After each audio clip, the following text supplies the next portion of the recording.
Let's take a look at the system requirements you'll need for your computer to run After Effects CS5 efficiently. Now, my computer's a couple of years old and is still doing pretty good. But of course, the latest and greatest is where you're going to get your best bang for your buck. Now, one of the features in After Effects is something called a RAM preview. And this is the button right here in the preview panel.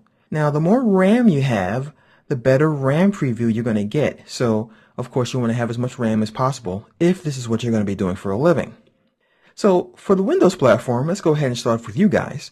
You're going to need an Intel Pentium 4 or AMD Athlon 64 processor, Intel Core 2 Duo or AMD Phenom 2 recommended. 64-bit support is required.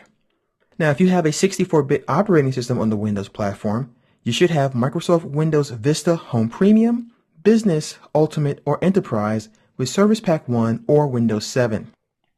Now, they recommend 2 gigabytes of RAM, but of course more is better. 3 gigabytes of RAM is going to be available as far as your hard disk space, plus 2 gigabytes for optional content if you want to add that stuff from the CD.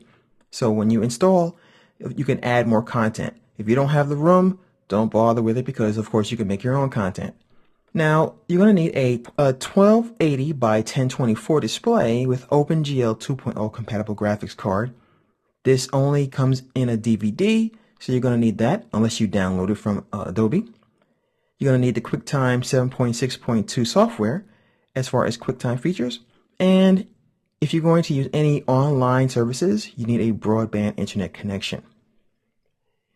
Now, as far as the Macintosh platform, you'll need a multi-core Intel processor with 64-bit support, Mac OS 10, version 10.5.7 or version 10.6, 2 gigabytes of RAM. You're going to need 4 gigs of available hard drive space, plus 2 gigs for that additional content I mentioned earlier. So once again, there's all kinds of things that you don't have to install, but if you want the additional content, if you have the space for it, feel free to install it. You'll need a 1280 by 900 display with OpenGL 2.0 compatible graphics card, a DVD-ROM drive, and of course QuickTime 7.6.2 software required for any QuickTime features. If you too plan to use any internet stuff, you're going to need a broadband connection. So that's pretty much what you're going to need to run After Effects.